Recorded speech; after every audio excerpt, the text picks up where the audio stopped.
Hi everybody, Ginny Massie here, Balanced Body Master Instructor. And today I wanted to come to you and talk about 3 steps that you need to take to radically change your approach to teaching so that you can find more ease and less stress. So first of all, let me talk about teaching movement is really not easy, right? It really comes with its own set of challenges and rewards for teaching movement. We see all types of bodies, all types of people, and being able to help people in this industry of teaching movement is really rewarding. But it's also really challenging in a lot of different ways. And I don't just mean learning the exercises or knowing what exercises to teach. But being a Pilates teacher probably means that you care about people a lot. And taking care of and leading other people to improved health is not only your job, but it's really your passion.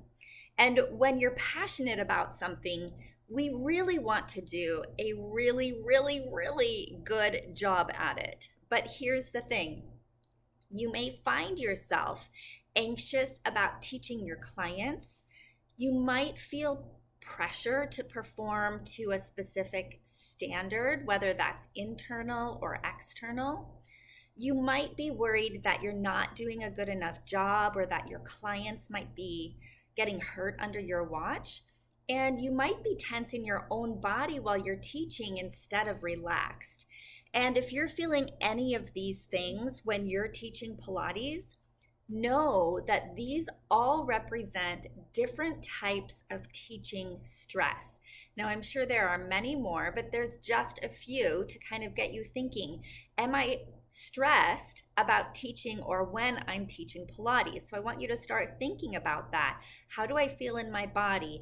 How does it come across in my own, ask yourself this, how does this come across in my own mental status when I am either in front of clients teaching or in preparation mode or thinking about teaching? Anything that causes a disruption and not happiness and joy can be a level of stress. Now, not all stress is bad. Stress can sometimes lead us on the right path.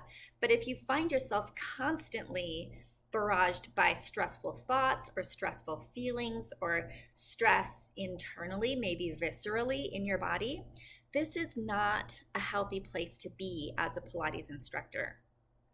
Now, one reason that I've found a lot of instructors get really stressed out in their teaching or their approach to teaching is because they overcomplicate the process of teaching movement.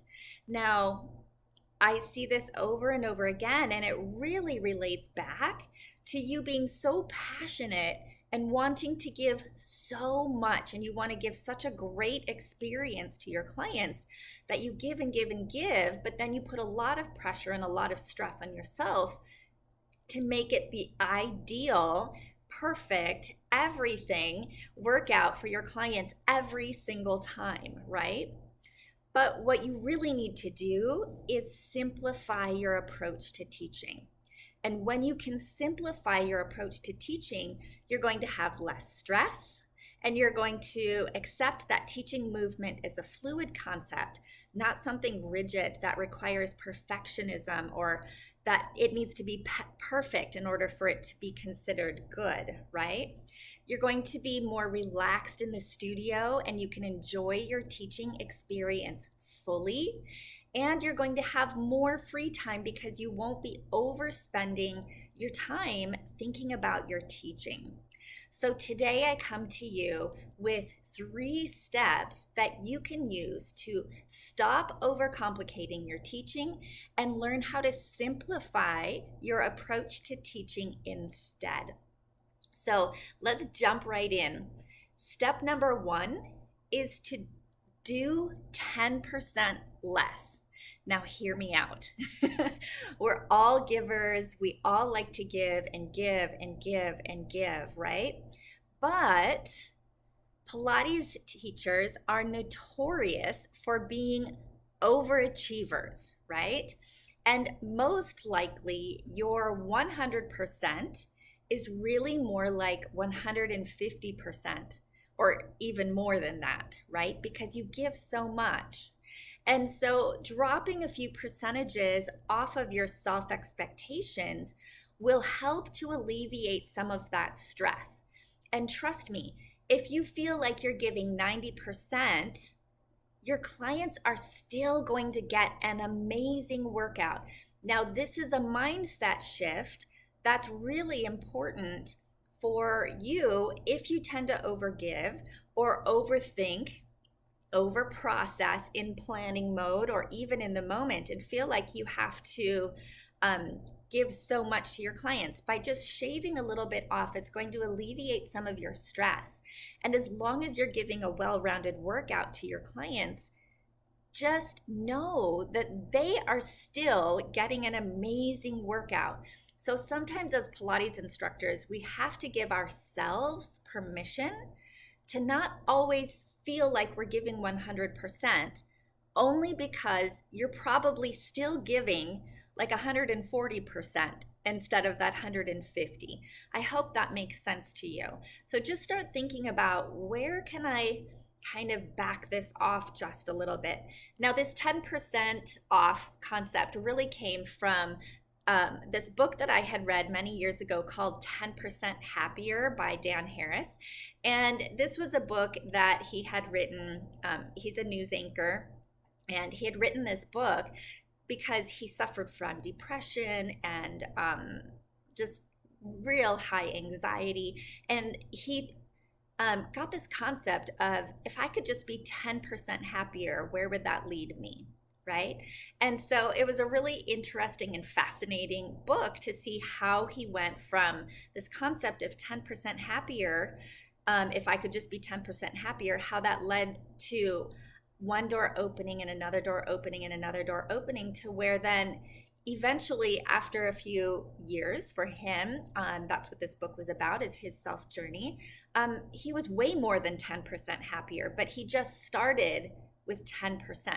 So I ask you as Pilates instructors, how can you just do 10% less, but it's not going to take away from the client experience? How can you do just a little bit less that's going to shave off your stress level, so that way you're not over giving, overachieving, and overperforming all the time? But maybe you can find a status quo where your clients get what they need and you're not overworked and overstressed. So just start thinking about that. How can you do 10% less and still make it a positive experience for everybody?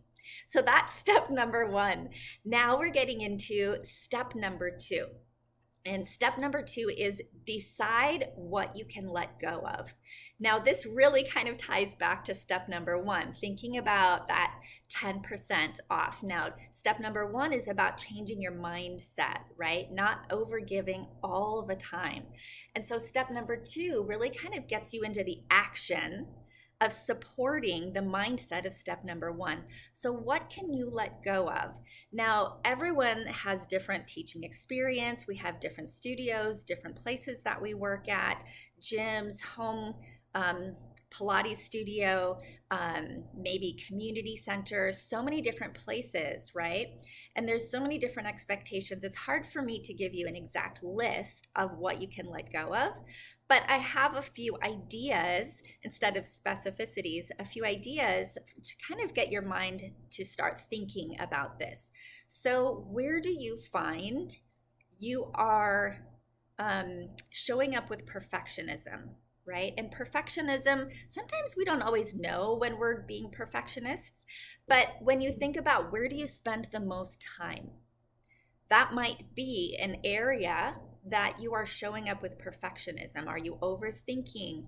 A lot of my clients overthink in their class planning process. So are you showing up with perfectionism in that area?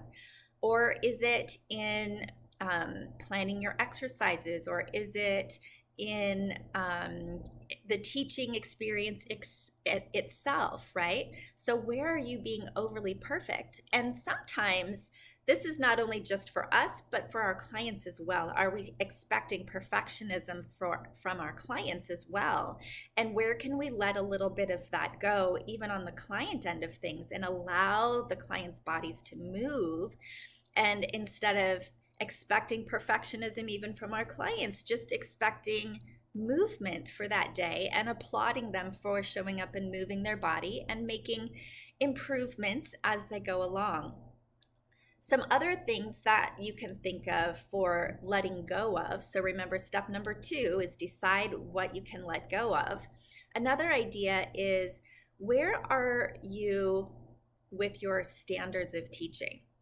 And ask yourself if they're realistic standards or unrealistic standards compared to the number of years that you've been teaching, the number of educational courses that you've taken.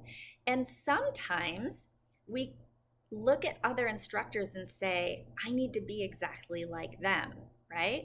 And so what standards are you setting for your teaching, and are they unrealistic for where you are at right now in your teaching career? So that might be something that you can let go of, is expectations, right? And another idea is, are you one-upping your own self every single class? Are you constantly trying to do better and better and better and make every class unique and fantastic and awesome and wow factor, and going up and up and up and up and up in your teaching skills? Now, if you are doing that, that is great, but only until a certain level, and then if you continue, it moves into burnout. So if you find yourself on that high trajectory and you forgot to level out for a little while, then maybe that's something that you can let go of, is one-upping yourself all of the time, right? And then another idea is to stop overthinking your class plan and exercise choices. You definitely want to think about your class plan and exercise choices to make sure that your clients are getting a well-rounded workout. But going back to perfectionism, if you overthink everything all the time, you're adding more unnecessary stress onto your plate that does not need to be there. So think about it, but don't overthink about it. So there's a few ideas for you to think about what you can let go of for shaving off that 10%, right? And then step number 3, I touched on this a little bit in number 2. Step number 3 is to stop comparing yourself as a teacher to other Pilates teachers. Now, even as a master instructor, I've seen a lot of students go through my teacher training programs all at the same time. And one thing that I would always encourage them to look at is just themselves as an instructor, and work with each other to be inspired by each other, but don't feel that they needed to be at the same place mentally or even in their skills as another instructor. And this is for instructors going through teacher training at the exact same time. So everyone, even going into teacher training, comes in with different levels of experience, different sets of skills, different background and knowledge about all kinds of different things.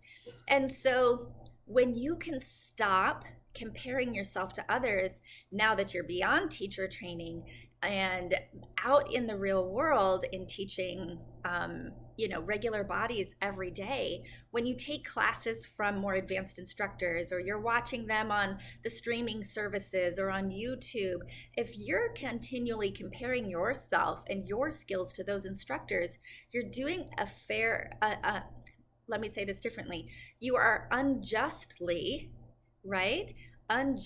putting standards on yourself that don't belong there, because those other instructors have a different set of skills and maybe a different number of years of teaching under their belt, right? So remember to be guided by other teachers. Let them inspire you, but don't try to be like them. And your clients are going to come to your classes because it's you that's teaching them, right? So they're really going to be drawn to you. Sure, maybe you'll have a few clients come to your class because that's the best time for them in their day, right? So we're happy to have those clients as well. But the ones that come repeatedly over and over and over, those are the clients who come to you because it's you that's teaching them body movement. So just remember that you don't have to, you don't want to try to be just like another Pilates instructor. What you want to be is your own authentic self. And if you can, you want to work on finding your own secret sauce as a Pilates instructor. And then you want to hone it and own it. And when you can do all of these things, when you can do 10% less, when you can decide what you can let go of, and when you can stop comparing yourself to others, you're going to recognize where you are overgiving or overachieving. You'll be ready to act on new behaviors and create new habits. And you'll finally validate yourself as a strong and independent instructor. Thank you for tuning in today. Make sure to like and subscribe if today's video was helpful. And if you'd like to learn even more ways to level up your cueing, programming, and client connection skills, check out my online program for Pilates instructors, Class Design Superstar, with the link below. See you next time.